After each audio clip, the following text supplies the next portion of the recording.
Ceritanya begini di firman Tuhan, ketika Tuhan Yesus ya sebagai manusia lahir di Betlehem, maka datanglah orang-orang Majus dari timur.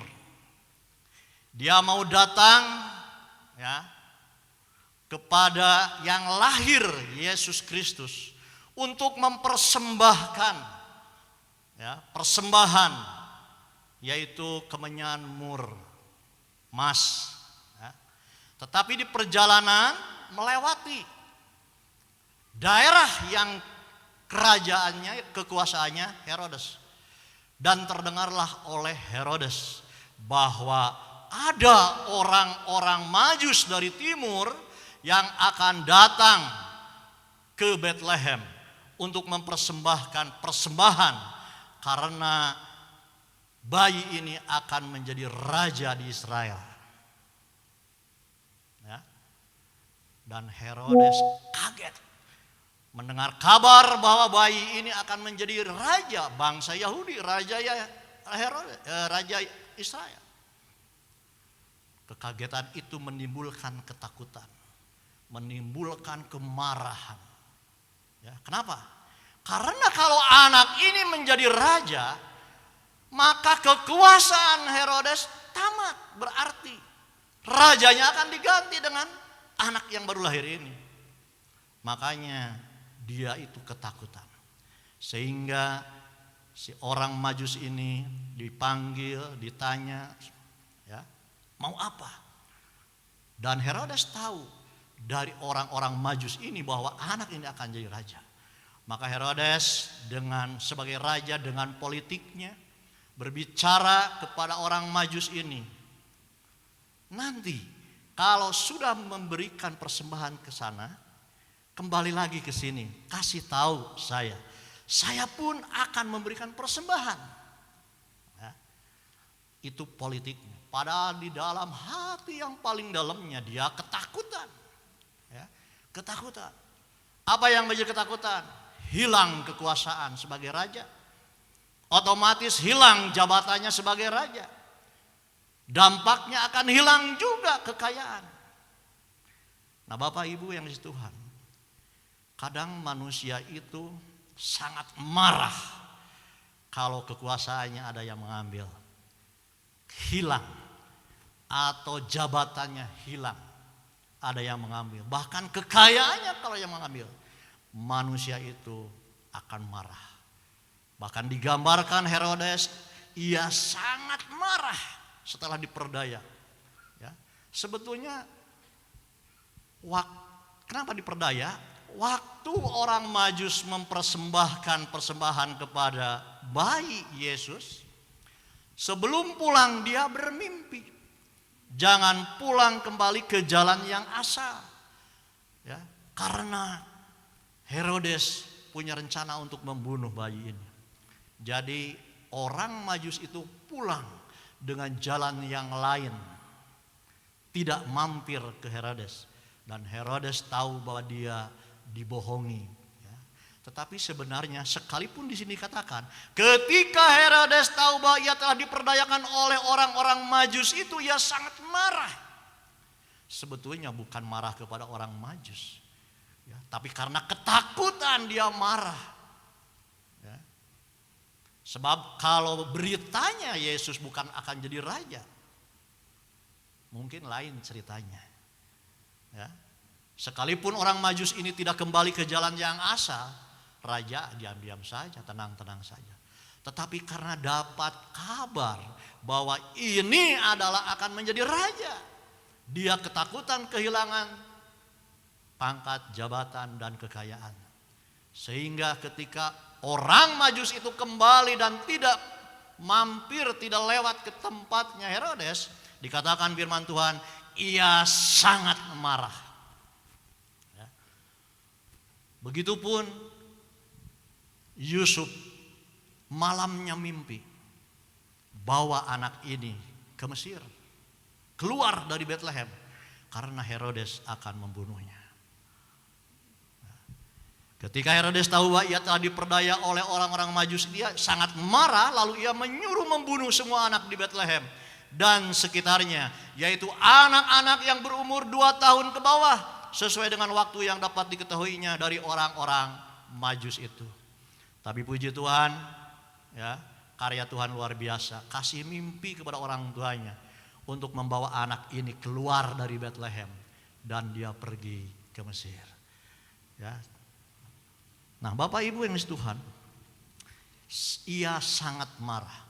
Sangat marah adalah puncak kemarahan. Ya. Sudah panas ya, sudah diubun-ubun itu. Namanya sangat marah. Itu adalah puncak kemarahan. Sangat marah membuat hilang akal sehat. Sangat marah membuat hilang belas kasihan.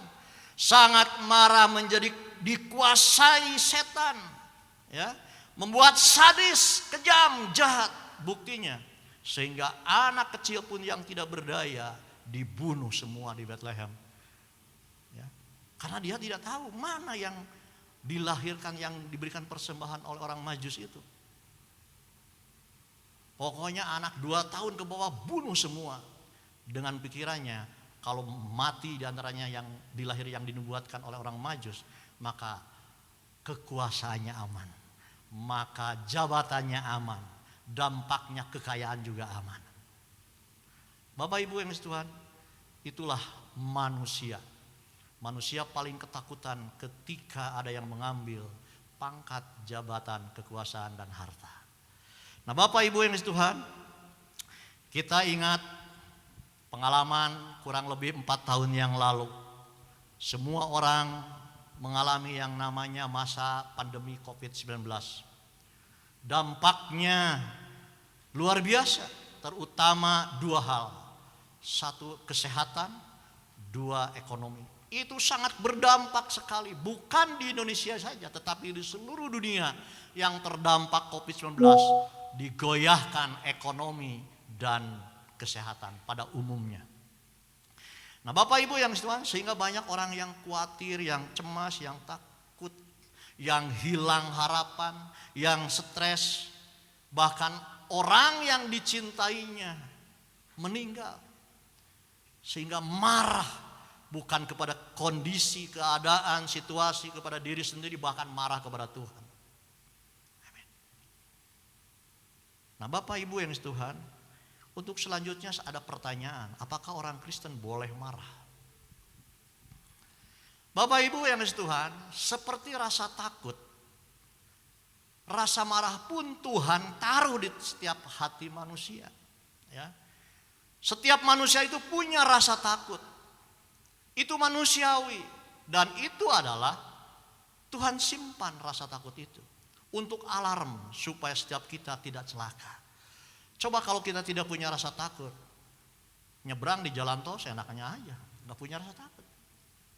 Atau lihat orang gila yang sudah tidak punya rasa takut, nyebrang di jalan yang ramai atau gimana, nggak ada rasa takut. Jadi takut, marah itu manusiawi. Tuhan berikan potensi itu di dalam setiap kehidupan manusia, saudara dan saya. Rasa takut ada, rasa marah ada. Tetapi takut dan marah ada di dalam diri manusia. Jadi takut dan marah adalah manusiawi. Tetapi yang tidak boleh, yang bukan dari Tuhan, adalah setiap orang dikuasai dengan rasa takut, dikuasai dengan amarah, hidup menjadi penakut dan pemarah. Apalagi sangat pemarah seperti Herodes, sehingga membuat hilang akal sehat seperti Herodes. Bayi pun yang tidak berdaya dibunuh. Amin. Marah manusiawi, tetapi yang tidak boleh menjadi seorang pemarah. Ya, sedikit-sedikit marah, mudah tersinggung, dikuasai amarah. Memiliki rasa takut wajar manusiawi, tetapi hidup dikuasai ketakutan, menjadi penakut, itu yang tidak boleh. Bapak Ibu yang Tuhan, kalau saya baca firman Tuhan di dalam Matius pasal 21, tolong ditampilkan. Matius 21 ayatnya 12 sampai 13. Ini berbicara tentang Tuhan Yesus. Matius 21 ayatnya 12 sampai 13 dikatakan begini. Lalu Yesus masuk ke bait Allah dan mengusir semua orang yang berjual beli di halaman bait Allah. Ia membalikan meja-meja penukar uang dan bangku-bangku pedagang merpati. 13. Dan berkata kepada mereka, ada tertulis, rumahku akan disebut rumah doa, tetapi kamu menjadikannya sarang penyamun. Ini gambaran Tuhan Yesus sedang marah. Ya, Tuhan Yesus, firman Tuhan katakan pengasih penyayang, tetapi waktu itu datang ke bait Allah dengan marah.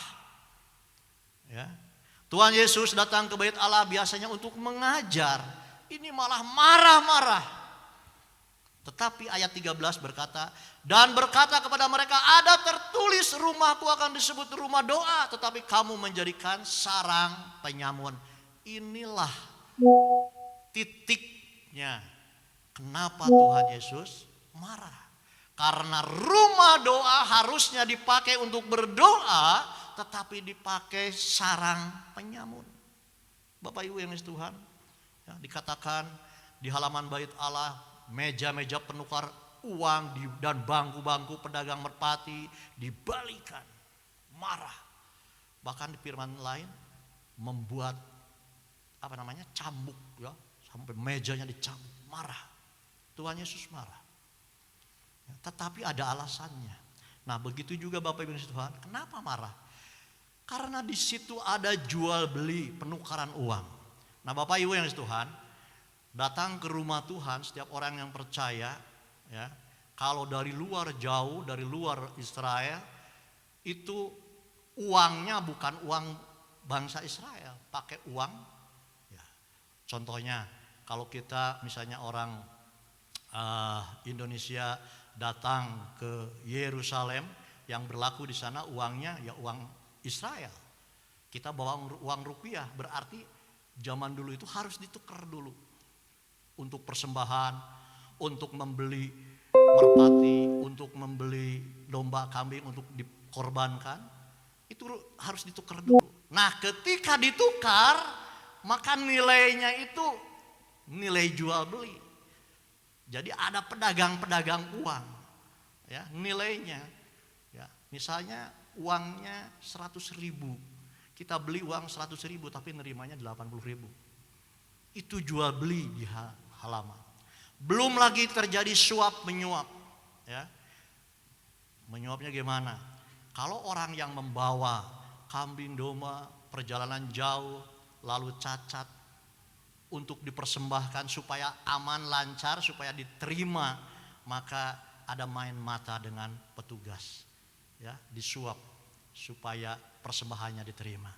Itulah hal-hal yang tidak disukai oleh Tuhan, sehingga Tuhan marah. Nah, jadi Tuhan Yesus marah ada alasannya. Kita pun bisa marah asal ada alasannya yang benar. Amin.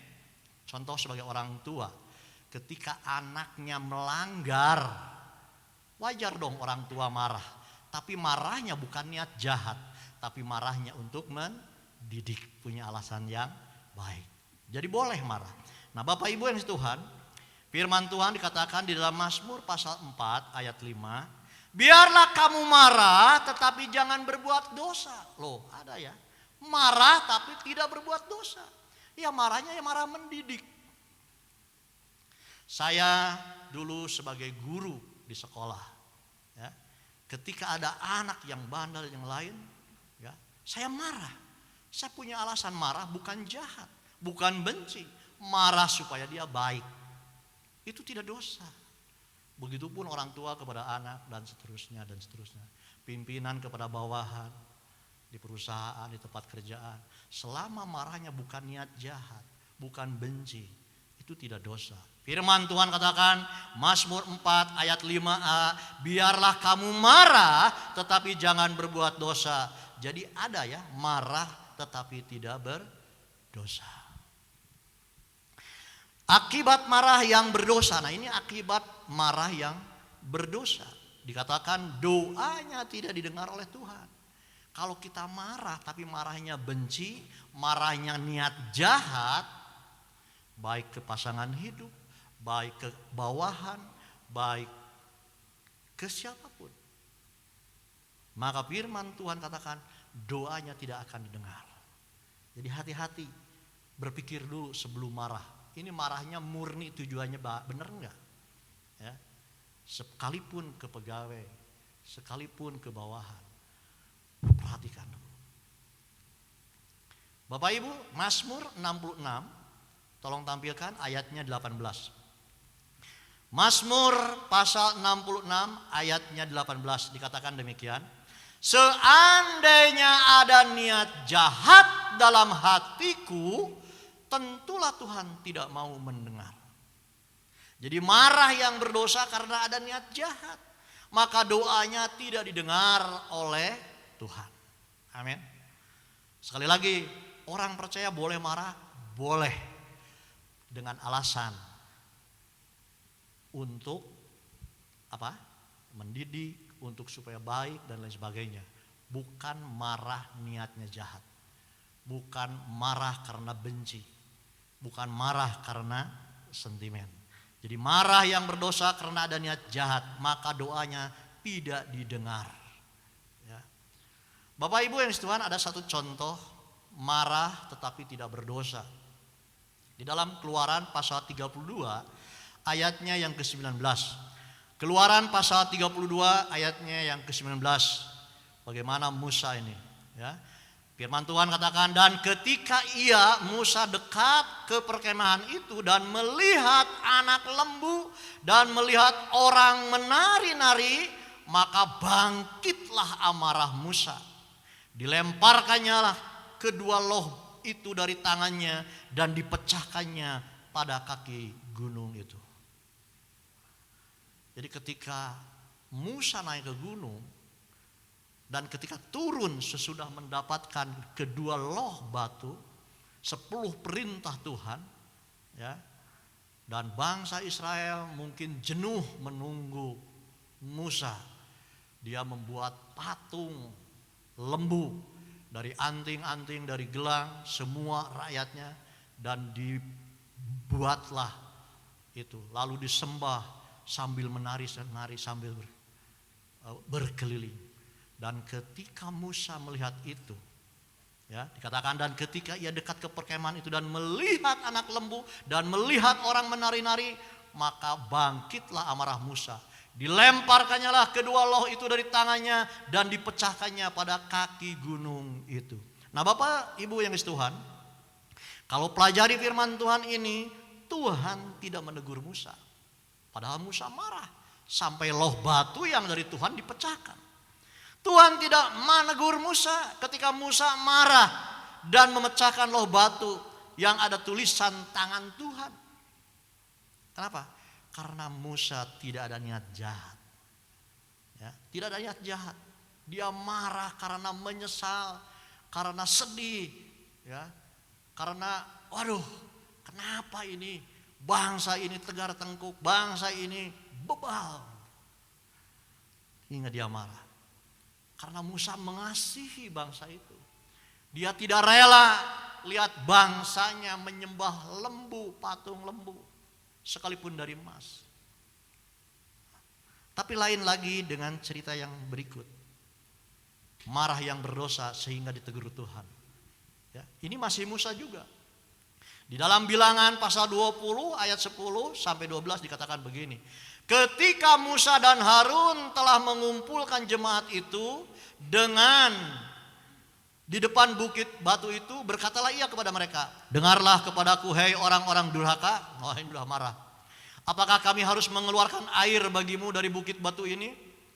Nah, ini bangsa Israel memaksa kepada Musa dan Harun, ya, meraung-raung minta air di padang gurun. Dikatakan sesudah itu Musa, ayat 11, sesudah itu Musa mengangkat tangannya lalu memukul bukit batu itu dengan tongkatnya 2 kali. Maka keluarlah banyak air sehingga umat itu dan ternak mereka dapat minum.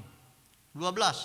Tetapi Tuhan berfirman kepada Musa dan Harun, karena kamu tidak percaya kepadaku dan tidak menghormati kekudusanku di depan mata orang Israel, itulah sebabnya kamu tidak akan membawa jemaah ini masuk ke negeri yang akan kuberikan kepada mereka. Musa melanggar titah Tuhan. Ya. Musa ditegur Tuhan karena ayat 10 tadi. Apakah kami harus mengeluarkan air bagimu? Padahal Tuhan yang mengeluarkan air. Di situ Musa ada kesombongan. Ya. Memang Musa disuruh, tetapi bukan untuk memukul itu. Ya. Tetapi dia mengambil alih kemuliaan Tuhan. Ya, dengan kesombongan. Dikatakan, apakah kami harus mengeluarkan air bagimu? Padahal Tuhan yang mengeluarkan air. Ketika bangsa Israel merengek-rengek minta air, Tuhan tidak marah. Tetapi Musa marah dengan berkata, hei orang durhaka. Ya. Apakah kami harus mengeluarkan air bagimu dari bukit batu ini? Nah Bapak Ibu yang Tuhan, Musa disuruh berbicara pada bukit batu. Tetapi Musa memukul bukit batu. Tidak taat kepada Tuhan. Diperintahnya oleh Tuhan. Ngomong kepada bukit batu, keluar air. Tapi karena marah, jengkel kepada umatnya, dia pukul. Artinya tidak taat apa yang diperintahkan Tuhan. Musa marah dan ditegur Tuhan. Karena marahnya ada kesombongan dan ketidaktaatan akan firman Tuhan. Nah Bapak Ibu yang Tuhan, kesombongan dan ketidaktaatan akan firman Tuhan itu membuat Allah murka. Bapak Ibu yang Tuhan, betul sekali Allah kita Allah yang limpah dengan kasih. Allah kita adalah Allah yang penyayang, seperti Bapa kepada anaknya. Tapi di satu sisi Allah kita juga adalah Allah api yang menghanguskan, Allah yang bisa murka. Amin. Jadi mari kita harus selalu taat akan firman-Nya dan jangan sombong. Lanjut saya bacakan firman Tuhan kembali ke Mazmur 4 ayat 5 tadi dikatakan, biarlah kamu marah tetapi jangan berbuat dosa. Nah pertanyaannya, bagaimana supaya marah dan tidak menjadi berdosa? Ya tadi, ya, jangan ada niat untuk jahat. Dan berikutnya, marah boleh tetapi perhatikan kata-kata yang digunakan. Ya, kalau kita ngedidik anak atau ngedidik bawahan atau ngedidik murid, ketika marah perhatikan kata-katanya. Efesus pasal 5 ayat 3 sampai 4 berkata demikian. Efesus pasal 5 ayat 3 sampai 4. Tetapi percabulan dan rupa-rupa kecemaran atau keserakahan disebut saja pun jangan di antara kamu. Sebagaimana sepatutnya bagi orang-orang yang kudus. 4. Demikian juga perkataan yang kotor, yang kosong, atau yang sembrono. Karena hal-hal ini tidak pantas. Tetapi sebaliknya ucapkanlah syukur. Hati-hati ketika marah. Jangan marah dengan kata-kata yang kotor, yang kosong, yang sembrono. Ya. Ketika anak membuat kesalahan, ya, boleh kita marah dengan kata-kata yang baik. Ya. Apalagi sampai keluar kata-kata binatang. Nakal banget kamu, dasar anak monyet. Kalau anaknya pintar berbahaya, berarti mama papanya monyet. Enggak mungkin anaknya monyet, bapak ibunya kuda. Betul enggak? Pasti kalau anaknya monyet, bapak ibunya monyet. Kalau anak pintar bisa dibalikin. Kamu nakal, dasar anak monyet. Dibalikin, oh papa mama monyet. Hati bisa berbalik. Hati-hati. Firman Tuhan di dalam Yakobus 3 ayat 9 sampai 10 dikatakan demikian. Dengan lidah kita memuji Tuhan Bapa kita, dan dengan lidah kita mengutuk manusia yang diciptakan menurut rupa Allah. Ayat 10, dari mulut yang satu keluar berkat dan kutuk. Hal ini saudara-saudaraku tidak boleh demikian terjadi. Ya. Jadi dari mulut ini ya keluarlah ucapan syukur. Ketika anak nakal, ya. Marah boleh. Tetapi alangkah baiknya nasihat. Amin. Nasihat yang baik, yang sesuai dengan kebenaran firman Tuhan. Jangan marah dengan kata-kata kutuk. Dasar monyet, dasar, udahlah, jangan ya. Orang yang mengutuk anaknya, yang apalagi kalau anaknya belum sungguh-sungguh dalam Tuhan, itu bisa terjadi. Tetapi ada dampaknya juga bagi orang tuanya. Ya. Mengutuk, tetapi kalau anak orang yang sungguh-sungguh dalam Tuhan tidak akan mempan. Ya. Maka lepaskanlah pengampunan kepada yang mengutuk. Begitupun Bapak Ibu Tuhan, kita orang percaya, kalau kita sungguh-sungguh di dalam Tuhan, dikutuk oleh orang lain, bahkan disantet sekalipun, ya, disantet sekalipun dengan ilmu-ilmu setan, kalau saudara dan saya hidup sungguh-sungguh di dalam Tuhan, tidak akan mempan. Amin. Ada perlindungan Tuhan. Kutuk tidak akan mempan. Ada perlindungan Tuhan. Kecuali kalau kita hidup ada celah. Ya, hidupnya tidak benar, tidak selaras dengan firman Tuhan. Ketika kita bertengkar dengan orang lain, lalu orang lain marah dan menyantet saudara, itu bisa terjadi. Maka dari itu selalu minta perlindungan Tuhan. Amin.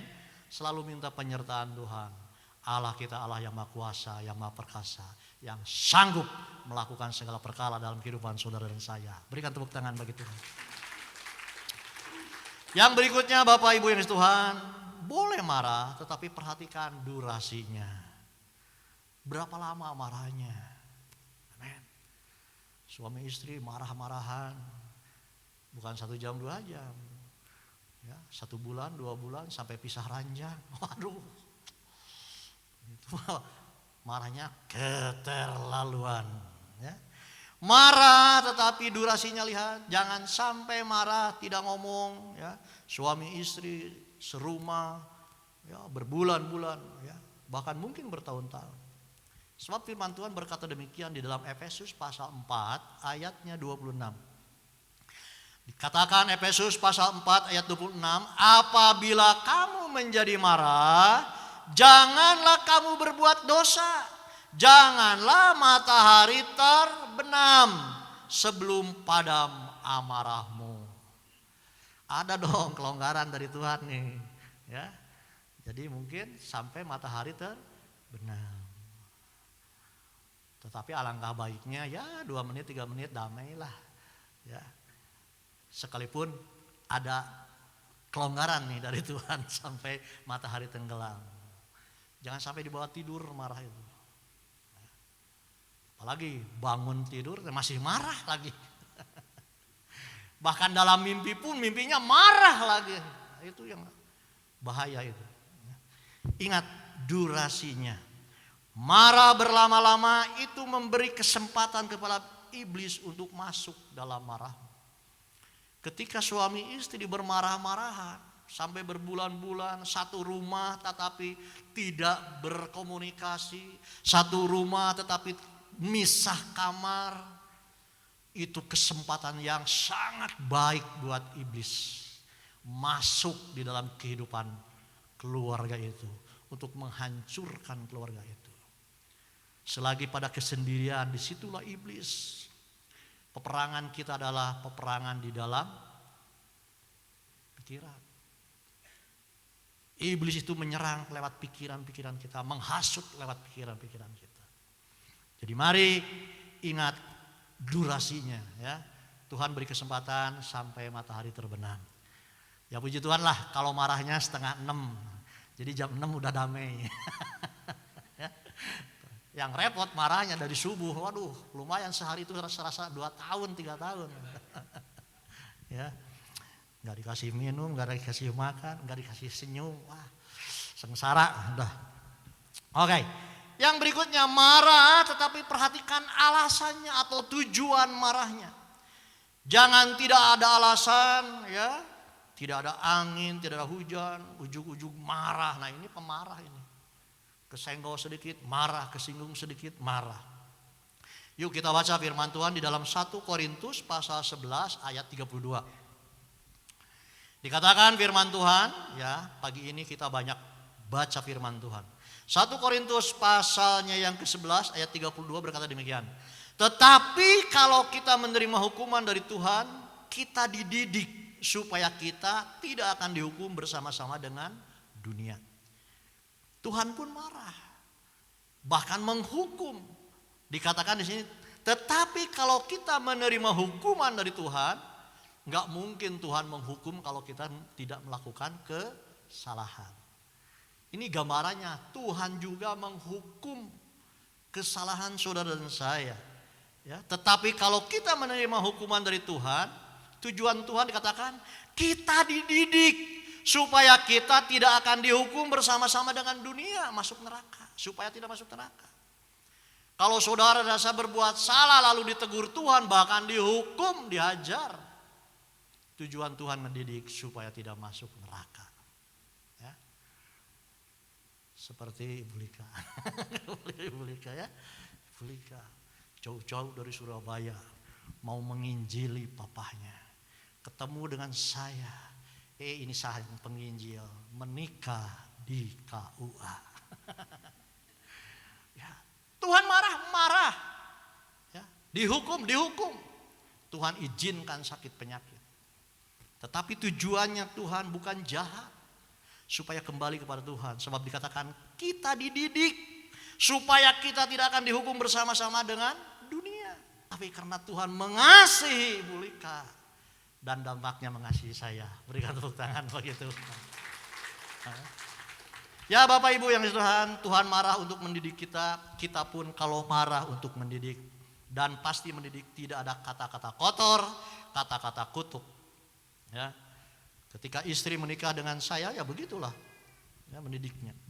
Ibrani 12 ayat 5-6 dikatakan, dan sudah lupakah kamu akan nasihat yang berbicara kepada kamu seperti kepada anak-anak? Hei anakku, janganlah anggap enteng didikan Tuhan, dan janganlah putus asa apabila engkau diperingatkannya. Karena Tuhan menghajar orang yang dikasihinya, dan ia menyesah orang yang diakuinya sebagai anak. Puji Tuhan, berarti Ibu Lika dikasihi Tuhan. Berarti Ibu Lika diakuinya anak, ketika bersalah dihajar. Amin. Ya. Coba kalau bukan diakui anak, biarin aja. Jadi hati-hati. Kalau ada di antara kita hidupnya tidak karu-karuan, hidupnya sembrono, tidak sesuai dengan kebenaran firman Tuhan, lalu hidupnya aman-aman saja, hidupnya lancar-lancar saja, justru hati-hati. Jangan-jangan tidak diakui sebagai anaknya. Jangan-jangan tidak dikasihinya. Tetapi puji Tuhan, kalau kita hidup melanggar kebenaran firman Tuhan, lalu kita dihajar, ditegur oleh Tuhan, artinya kita diakui anaknya. Artinya kita dikasihi oleh Tuhan. Amin. Oke. Yang berikut, marah boleh tetapi perhatikan hatimu. Ya. Mazmur pasal 37 ayat 8, firman Tuhan begini. Berhentilah marah dan tinggalkan panas hati itu. Jangan marah, itu hanya membawa kepada kejahatan. Nah Bapak Ibu yang Tuhan, kalau marah dan sudah panas hati, tinggalkan itu. Supaya tidak berbuat jahat. Amin. Kalau kita terlibat percekcokan, ya yang paling rawan cekcok itu ya keluarga lah, rumah tangga. Karena piring pun yang bentrok di atas piring itu biasanya sendok sama garpu, gitu ya. Begitupun di dalam keluarga ya, yang sering pakai trok itu yang sering ya pasti suami istri. Tetapi ketika terjadi itu, ya, kalau lagi cekcok, di antara kita itu tahu kan, sudah panas hati. Cepat-cepat tinggalkanlah. Amin. Redamlah. Jangan itu ngotot, ini ngotot, dua-duanya bolotot nanti. Tetapi harus salah satu. Ya. Yang paling dewasa rohaninya pasti yang salah, mundur, merendah. Ya. Katakan, tetap jangan marah, itu hanya membawa kepada kejahatan. Kalau marah dan sudah panas hati, tinggalkan itu supaya tidak berbuat jahat. Dikatakan kalah tidak apa-apa asal tidak berbuat jahat. Ya, tinggalkan atau pergi untuk sementara, tenangkan dulu. Ya. Bukan pergi jauh, maksudnya percekcokannya tinggalkan dulu. Diam dulu. Gitu. Sebab kalau tidak sudah panas hati itu bisa seperti Kain membunuh Habel. Di dalam Kejadian pasal 4 ayat 5 ya, dan 8 dikatakan demikian. Tetapi Kain dan korban persembahannya tidak diindahkan Tuhan. Lalu hati Kain menjadi sangat panas. Garis bawahi, hati Kain menjadi panas. Dan mukanya muram. Loncat ayat ke-8. Kata Kain kepada Habel adiknya, marilah kita pergi ke padang. Ketika mereka ada di padang, tiba-tiba Kain memukul Habel adiknya itu lalu membunuh dia. Ya. Dalam kondisi panas itu hilang akal sehat. Seperti Herodes tadi. Adik sekalipun dibunuh. Herodes, anak umur 2 tahun ke bawah yang tidak berdaya dibunuh. Karena sangat marah. Sudah panas hatinya. Wah, sudah ngegolotrok ya di ubun-ubun. Itu hati-hati. Kalau percekcokan, ya sudah diam dulu lah. Jangan berpikir kalah menang, diam dulu. Yang dewasa rohani diam dulu pasti. Baik keluarga, rumah tangga, baik di dalam pekerjaan, bahkan mungkin di gereja sekalipun. Diam dulu salah satu. Oke? Yang berikutnya Bapak Ibu Tuhan, marah tetapi jangan merembet kemana-mana maknanya. Ya. Jangan berpindah tempat. Misalnya ada masalah di kantor, marah-marah di kantor, pulang ke rumah, istri marahin. Istri nggak tahu apa-apa, udah capek, nyapu, ngepel, ngurus anak, nyiapin makanan. Suami pulang marah. Ya. Padahal masalahnya di kantor dengan rekannya atau dengan atasannya. Itu jangan sampai seperti itu. Atau sebaliknya, di rumah tangga lagi pecok, lagi marah, datang ke kantor. Getreng sama rekan kerja. Kalau guru ada lampiasannya ke anak didik. Kamu, padahal marahnya marah di rumah. Yang jadi penadah murid, aduh kasihan. Itu nggak benar, itu merembet kemana-mana maknanya. Jadi Bapak Ibu yang Tuhan, sekali lagi bagaimana supaya marah tidak berdosa, perhatikan kata-kata yang digunakan, perhatikan waktunya, durasinya, perhatikan alasan dan tujuannya, perhatikan hati. Ya, maknanya jangan merembet kemana-mana. Dan yang berikut Bapak Ibu yang Tuhan, usahakan ketika marah itu tegur 4 mata. Jangan di depan umum. Ya. Dasar suami tidak berguna di pasar. Itu bisa ngaladangan gitu. Aduh. Ya, mungkin suaminya kurang cekatan di pasar ya. Pelanggannya belanjanya banyak, istrinya marah-marah. Itu mah menghancurkan rumah tangga sendiri. Betul gak? Atau sebaliknya, suaminya marah-marah kepada istrinya di tempat umum. Atau juga bisa juga pimpinan kepada bawahan, kepada karyawan, kepada pegawai. Usahakan tegur 4 mata. Ya. Tegur 4 mata. Apabila saudaramu, firman Tuhan dalam Matius 18 ayat 15. Matius 18 ayat 15. Apabila saudaramu berbuat dosa, tegurlah dia di bawah 4 mata. Jika ia mendengarkan nasihatmu, engkau telah mendapatkannya kembali. Oh ya. Jadi kalau Tuhan Yesus marah di depan banyak orang waktu di bait Allah, karena itu kesalahannya bukan kesalahan personal. Kesalahan semua. Bukan seorang 2 orang, yang semuanya dagang, semuanya jual beli itu lain perkara. Ya. Tetapi kalau pribadi lepas pribadi, tegur 4 mata. Lalu bagaimana supaya tidak cepat marah? Nah ini penting sekali ya, supaya tidak babari nasteng. Panas beteng, lapar langsung marah. Amsal 19 ayat 11 berkata begini. Akal budi membuat seseorang panjang sabar. Ya, Amsal 19 ayat 11. Akal budi membuat seseorang panjang sabar dan orang itu dipuji karena memaafkan pelanggaran. Amin. Garis bawahi. Saudara dan saya harus menjadi orang yang panjang sabar. Akal budi artinya berpikir panjang. Ya. Biasakan berpikir panjang. Periksa diri. Kalau marah, dapat apa ya saya marah ke si A? Atau apakah pantas saya marah? Ya. Apakah tidak ada cara lain selain marah? Pikir dulu. Ya. Tapi nggak gampang. Itu harus dipelajari, harus belajar, harus dibiasakan. Begitu mau marah, tenangkan dulu, berpikir dulu. Apa sih untungnya kalau saya marah? Ya. Apakah ada cara lain selain marah? Apakah bisa dengan berbicara baik-baik? Nah, itu bisa kan? Jadi untuk belajar supaya tidak jadi pemarah, kita harus belajar untuk panjang sabar, biasakan. Ya.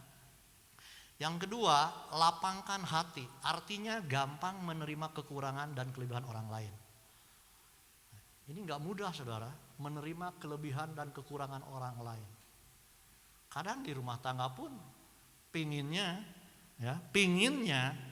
pasangan itu kan yang dilihat kelebihannya saja.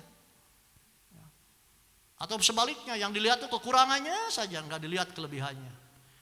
Padahal kita ini harus melihat kelebihan dan kekurangan, baik pasangan hidup, baik di pekerjaan, bahkan di gereja pun. Ya. Saya juga bukan manusia sempurna, saya juga banyak kekurangan, kelemahan. Tapi saudara harus bisa menerimanya. Amin. Berikan tepuk tangan bagi Tuhan. Bukan berarti saya berbicara di depan mimbar, wah sudah sempurna, tidak ada kesalahannya. Enggak lah, bohong lah. Saya juga manusia biasa, ada kekurangan, banyak mungkin. Hanya satu yang tidak ada kekurangannya, Tuhan Yesus. Berikan tepuk tangan bagi Tuhan Yesus. Semua manusia ada kekurangan kelebihan. Sekalipun hamba Tuhan besar, terkenal, jemaatnya banyak, pastilah ada kekurangannya. Ya. Lapangkanlah hatimu artinya gampang menerima kekurangan dan kelebihan orang lain. Lapangkan dada. Bapak Ibu yang dikasihi Tuhan, garam 1 sendok kalau dimasukkan ke 1 gelas air, lalu dikocek, lalu diminum. Rasanya apa? Asin. Tapi garam 1 sendok dimasukkan ke kolam yang lebarnya 10 meter ke 10 meter, lalu kocok, minum airnya. Asin enggak? Enggak akan, saudara. Enggak akan. Kenapa? Karena kolam itu luas. Begitupun hati saudara dan saya harus lapang, harus luas, supaya tidak mudah kena asin. Amin. Berikan tepuk tangan begitu. Ya, itulah Bapak Ibu Tuhan. Ya, waktunya ya. Jadi sekali lagi saya tutup dengan firman Tuhan Amsal 25 ayat 28. Orang yang tak dapat mengendalikan diri adalah seperti kota yang roboh temboknya. Kota yang roboh temboknya tidak ada kekuatan dan akan ada kehancuran. Amin. Penguasaan diri, mengendalikan diri. Bapak Ibu yang dikasihi Tuhan, di dalam perjanjian lama yang namanya kota, bukan seperti kota Lembang, bukan. Yeriko itu, kota Yeriko itu dibentengi dengan yang namanya benteng Yeriko. Kenapa kota itu dibentengi? Supaya aman dari serangan musuh, supaya aman dari binatang dan lain sebagainya. Tetapi ketika tembok itu roboh, maka binatang mudah masuk, maka musuh mudah masuk. Dan firman Tuhan katakan, orang yang tak dapat mengendalikan diri adalah seperti kota yang roboh temboknya. Kota yang roboh temboknya tidak ada kekuatan dan akan ada kehancuran. Mudah marah, mudah tersinggung. Ya mudah-mudah ya gitu. Amin. Belajar untuk menguasai diri. Dan firman Tuhan katakan, jagalah hatimu dengan segala kewaspadaan, karena dari situlah terpancar kehidupan. Berikan tepuk tangan bagi Tuhan. Mari kita bangkit berdiri. Kita akan masuk ke dalam perjamuan kudus.